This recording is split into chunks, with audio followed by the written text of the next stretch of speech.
Hello दोस्तों, स्वागत है आपका केवाईटी एजुकेशन चैनल में। तो कल के वीडियो में मैंने आप लोगों को बताया था कि आज ये कल डे 1 का वीडियो था, आज डे 2 का वीडियो है ये हमारा, और क्लास 7 का है ये वीडियो।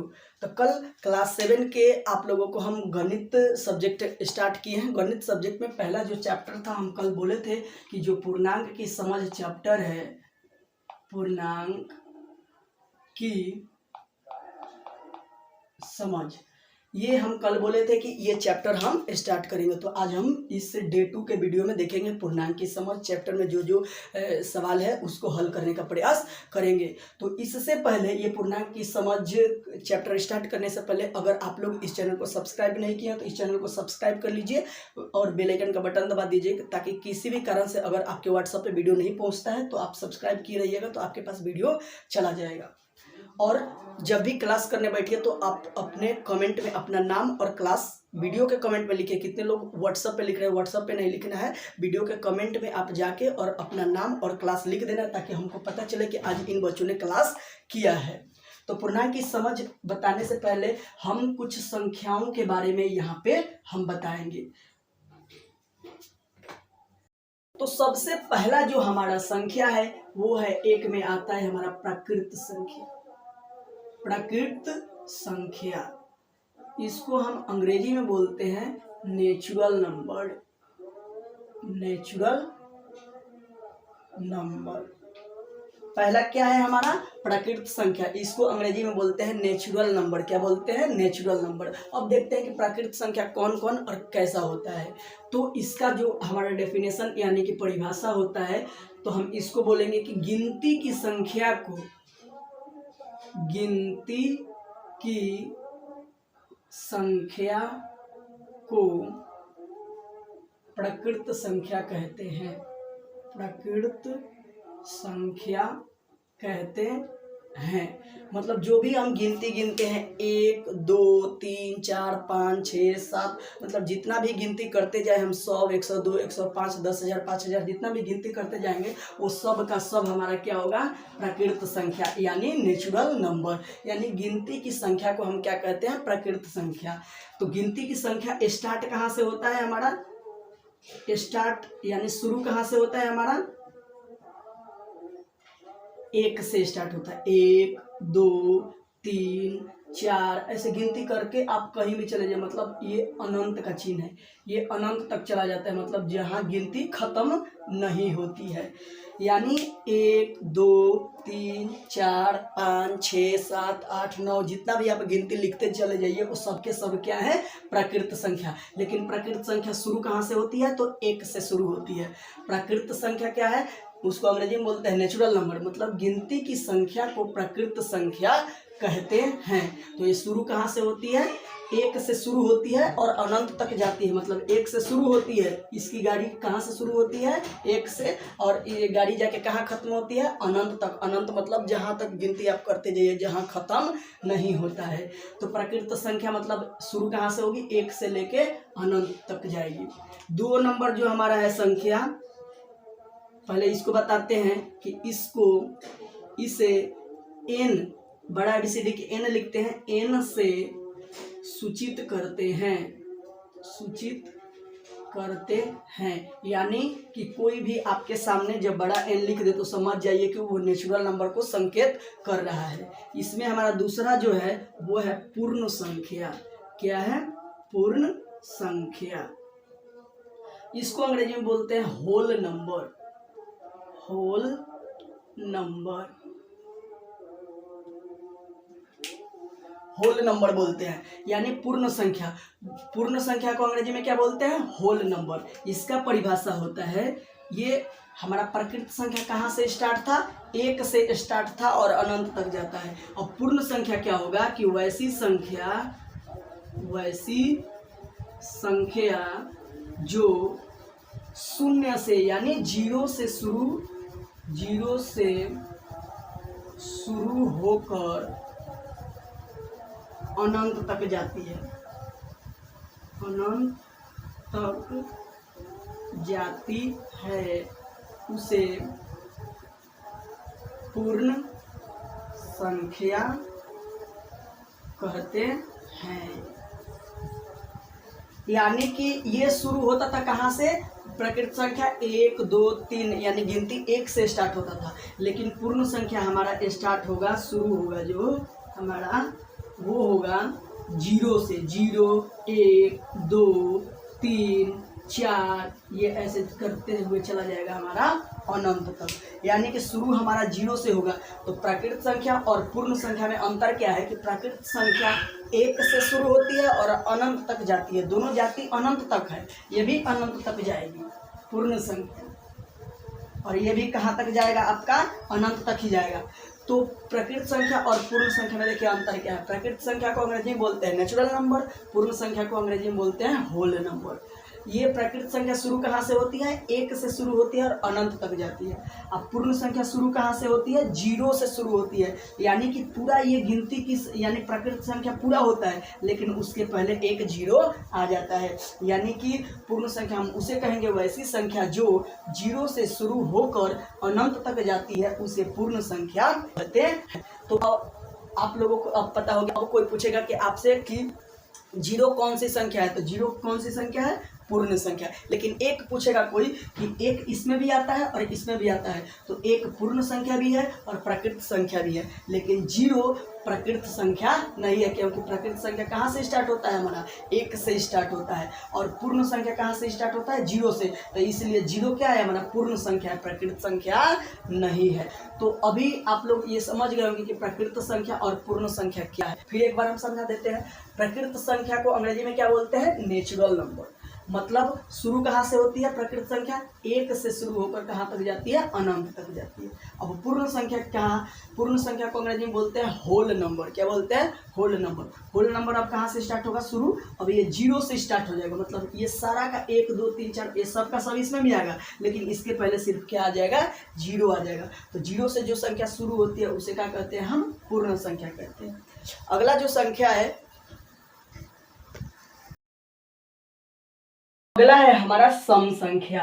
तीसरा क्या है? सम संख्या। इसको अंग्रेजी में बोलते हैं even number, EVEN even number. जो चौथा है उसको बोलते हैं विषम संख्या, यानी उसको बोलते हैं odd number, ODD odd number.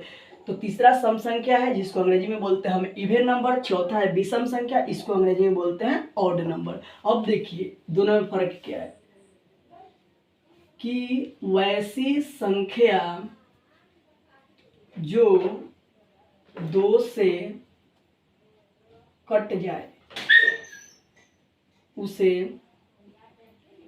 सम संख्या कहते हैं। ये 2 से कट जाता है, यानी कि मान लीजिए कि एग्जाम्पल में जैसे हम लिखे कि 2 के पहाड़ा में जो आ जाता है, समझ लीजिए कि वो सम संख्या होता है।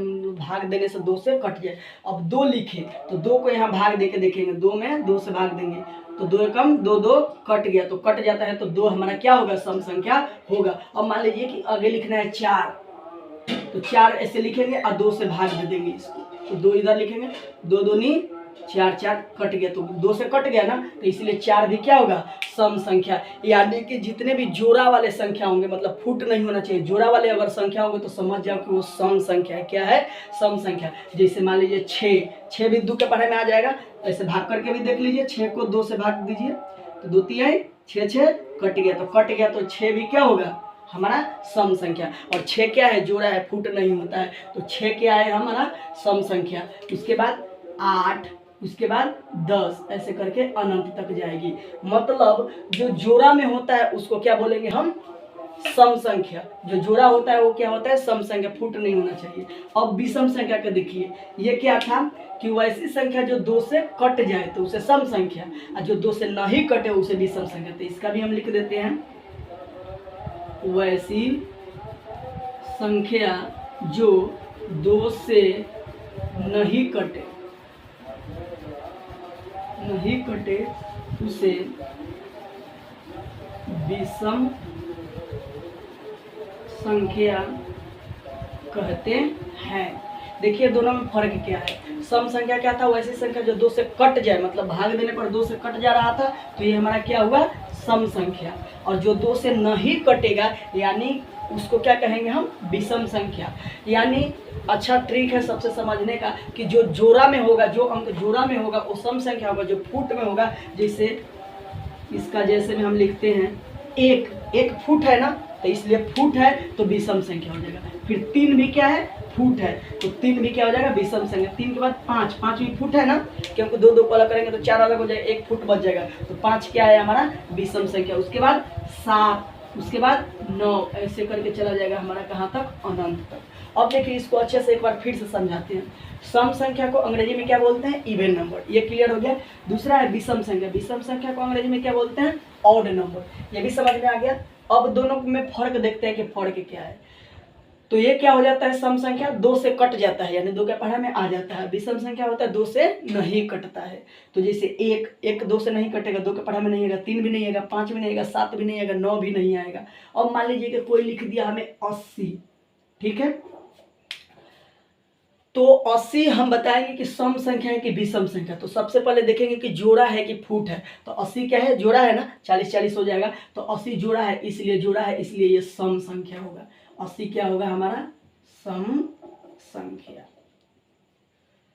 लेकिन कोई लिख दिया मान लीजिए कि 85, ऐसे लिख दिया 8 पर 5 85, तो 85 क्या होगा हमारा, फुट है ना, तो फुट है इसलिए ये विषम संख्या हो जाएगा। तो सम संख्या और विषम संख्या में अच्छा ट्रिक से समझने के लिए क्या है कि जो जोड़ा में होगा वो हो जाएगा सम संख्या, जो फुट में होगा वो क्या हो जाएगा हमारा, विषम संख्या। तो इसको भी वीडियो को यहाँ पर रोक के और इस जितना भी हम जो चीज़ लिखवाए हैं उसको लिख लीजिएगा, ताकि जब भी आपका टेस्ट होगा तो टेस्ट में आपको पूरी तरीके से याद करके जाना होगा, तभी आप टॉप कर सकते हैं। आप लोग ये सम संख्या और विषम संख्या याद किए, वीडियो को रोके और इसको यहाँ पे वीडियो अपने कॉपी में लिख लीजिए, और इस सबको जितना हम चीज़ लिखवाए हैं उसके बाद क्या कीजिएगा कि आप लोग वीडियो को थोड़ा सा पीछे करके, जितना बार में समझ में नहीं है कि सम संख्या क्या है, विषम संख्या क्या है, तो वीडियो को उतना बार आप लोग देखते रहिए आगे पीछे कर करके, जब तक समझ में ना आए तब तक वीडियो देखिएगा, पूरा कंठस्थ याद कीजिएगा। अगला हम बताते हैं 5वां संख्या जो है,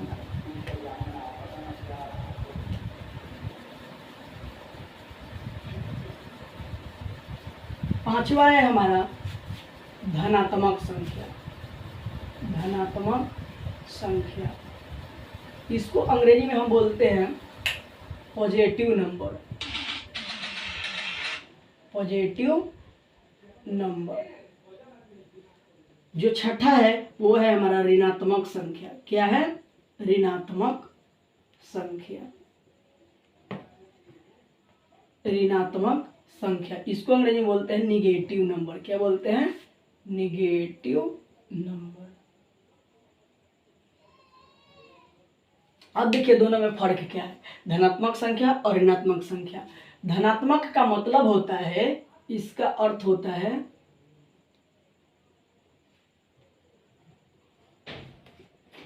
धनात्मक का अर्थ होता है प्लस, यानी जोड़। क्या होगा, जोड़, यानी प्लस का साइन जिस संख्या के साथ रहेगा उसको समझिए कि वो धनात्मक संख्या है। ऋणात्मक संख्या, इसका मतलब होता है घटाव, यानी घटाव के साथ जो संख्या लिखा रहेगा तो समझिए कि वो ऋणात्मक संख्या लिखा है। तो धनात्मक संख्या और ऋणात्मक संख्या में अंतर यही है, धनात्मक का अर्थ होता है प्लस और ऋणात्मक का अर्थ होता है माइनस। धनात्मक संख्या को अंग्रेजी में बोलते हैं पॉजिटिव नंबर, ऋणात्मक संख्या को अंग्रेजी में बोलते हैं नेगेटिव नंबर। अब देखिए इसमें भी 80 लिखा हुआ है, यहाँ पे जैसे देखेंगे हम लोग, जैसे यहाँ भी 80 लिखा हुआ है, ठीक है। अगर इस अंक के पहले कुछ चिन्ह नहीं है, यानी जोड़ घटाव गुणा भाग किसी किस्म का चिन्ह नहीं है, तो समझिए उसके पास प्लस का चिन्ह रहता है, छिपा रहता है। प्लस का चिन्ह क्या रहता है, छिपा है। तो इसके पास तो प्लस छिपा है, तो प्लस छिपा है तो इसलिए क्या होगा, धनात्मक संख्या। अब मान लीजिए इसके पहले अगर माइनस लिखा है, तो अगर जिस संख्या के पहले माइनस होगा तो समझिए कि वो ऋणात्मक संख्या है। जिस संख्या के पहले प्लस का चिन्ह रहेगा वो धनात्मक संख्या होगा, और जिस संख्या के पहले माइनस का चिन्ह रहेगा वो क्या होगा, हमारा ऋणात्मक संख्या। एक और एग्जाम्पल देखते हैं, हमारा लिखा हुआ है 73, प्लस में 73, तो इस संख्या के पहले किस चीज का चिन्ह है, प्लस का, तो इसलिए ये 73 क्या होगा, धनात्मक। अगर यही लिख दिया -9, तो इस संख्या के पहले क्या है हमारा माइनस का चिन्ह है, तो माइनस का चिन्ह है इसलिए -9 क्या होगा, ऋणात्मक संख्या। तो धनात्मक संख्या और ऋणात्मक संख्या आपको समझ में आ गया कि धनात्मक का मतलब होता है प्लस और ऋणात्मक का अर्थ होता है हमारा माइनस। तो प्लस में जो संख्या लिखा रहेगा उसको बोलेंगे धनात्मक संख्या, जो संख्या माइनस में लिखा रहेगा उसको बोलेंगे ऋणात्मक संख्या। आज के वीडियो में इतना ही बताएंगे। इस वीडियो को भी यहाँ पर रोक के और इस वीडियो को पूरा आप लोग कॉपी में नोट कर लीजिए और बाकी समझने का प्रयास कीजिएगा। वीडियो को पीछे कर करके आप लोग देखिएगा। बाकी के लिए बहुत बहुत धन्यवाद। जय हिंद दोस्तों। लेकिन एक बात याद करा दूं हम कि जितना भी आप क्लास जब भी कीजिएगा, जब वीडियो की आप क्लास कीजिएगा, क्लास के वीडियो कीजिएगा तो पहले तो सब्सक्राइब करके सामने वाले बटन दबा दीजिएगा। अपना हाजिरी बनाने के लिए उस वीडियो के कमेंट में अपना नाम और क्लास लिख के डाल दीजिएगा ताकि हम लोगों को पता चले आपने आज क्लास किया था। बाकी के लिए बहुत बहुत धन्यवाद।